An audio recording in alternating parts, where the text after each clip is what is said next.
اسلام آباد کی احتساب عدالت میں اشتہارات کے غیر قانونی ٹھیکوں کا نیب ریفرنس۔ احتساب عدالت کا یوسف رضا گیلانی سمیت تمام ملزمان پر فرد جرم عائد کرنے کا فیصلہ۔ احتساب عدالت نے سابق وزیر اعظم یوسف رضا گیلانی کو 13 جنوری کو طلب کر لیا ہے۔ اسلام آباد کی احتساب عدالت میں اشتہارات کے غیر قانونی ٹھیکوں کا نیب ریفرنس۔ احتساب عدالت کا یوسف رضا گیلانی سمیت تمام ملزمان پر فرد جرم عائد کرنے کا فیصلہ۔ احتساب عدالت نے سابق وزیر اعظم یوسف رضا گیلانی کو 13 جنوری کو طلب کر لیا ہے۔ اسلام آباد کی احتساب عدالت میں اشتہارات کے غیر قانونی ٹھیکوں کا نیب ریفرنس۔ احتساب عدالت نے یوسف رضا گیلانی کو جو کہ سابق وزیر اعظم ہیں ان کو 13 جنوری کو طلب کر لیا ہے۔ احتساب عدالت کا یوسف رضا گیلانی سمیت تمام ملزمان پر فرد جرم عائد کرنے کا فیصلہ سامنے آیا ہے۔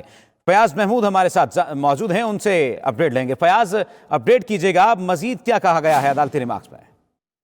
جی، یہ اشتہارات کا غیر قانونی ٹھیکوں کا نیب کا ریفرنس ہے، جس میں اب احتساب عدالت کی جانب سے فیصلہ کر لیا گیا ہے کہ سابق وزیر اعظم یوسف رضا گیلانی سمیت تمام ملزمان پر فرد جرم عائد کر کے باضابطہ طور پر ٹرائل کو چلایا جائے گا، جس کے بعد عدالت نے جو سابق وزیر اعظم یوسف رضا گیلانی کو 13 جنوری کو طلب کر لیا ہے، جبکہ جو دیگر ملزمان ہیں ان تمام ملزمان کو آئندہ سماعت پر اپنی حاضری یقینی بنانے کی ہدایت کی گئی ہے۔